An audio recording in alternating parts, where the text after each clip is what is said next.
Hello friends, কেমন আছো তোমরা? আবার একটা মিনি ব্লগ নিয়ে চলে আসলাম তোমাদের কাছে। তো আজকে মাছের ডিমের একটা দুর্দান্ত রেসিপি তোমাদের সাথে শেয়ার করব। তো প্রথমেই দেখো মাছের ডিমটা নিয়ে নিয়েছি, পেঁয়াজ কুচনো দিয়ে দিলাম, এরপর হলুদ দিয়ে দিলাম, তারপর জিরা পাউডার দিয়ে দিলাম, এরপর হচ্ছে ধনে পাতা দিয়ে দিলাম, তারপর হচ্ছে এক টুকরো লেবু দিয়ে দিলাম।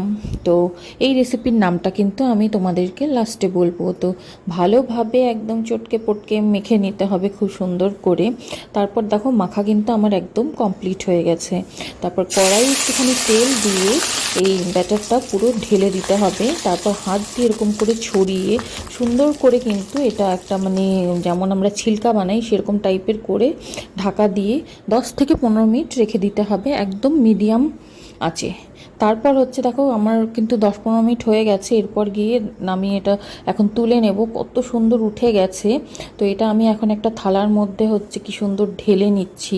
তো ঢেলে নেওয়ার পর এবার আমি এটাকে যেমন চাইলে তোমরা শেপ দিতেই পারো। তো আমি হচ্ছে এটা চৌকো চৌকো শেপে কেটেছি। তো কেটে সুন্দর করে আমার কাটা হয়ে গেছে। আর কাটার পর দেখো এত সুন্দর হয়েছে একদম। এটা কিন্তু ডিমটা ফুলে গেছে, কত সুন্দর হয়েছে না দেখতে, একদম দারুণ লাগছে কিন্তু।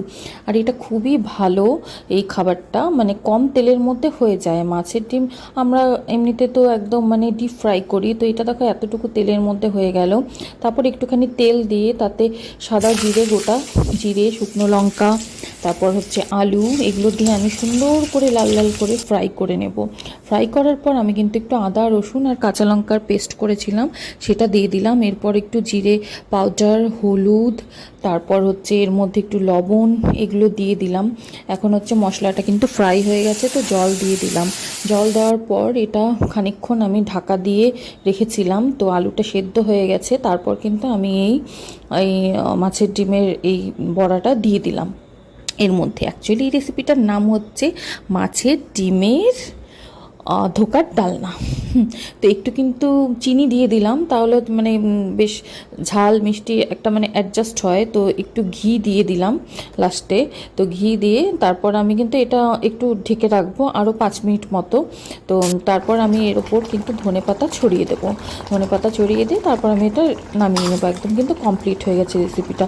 খুবই ইজি আর একদম কম তেলের মধ্যে হয়, আর খেতে কিন্তু ব্যাপক লাগে।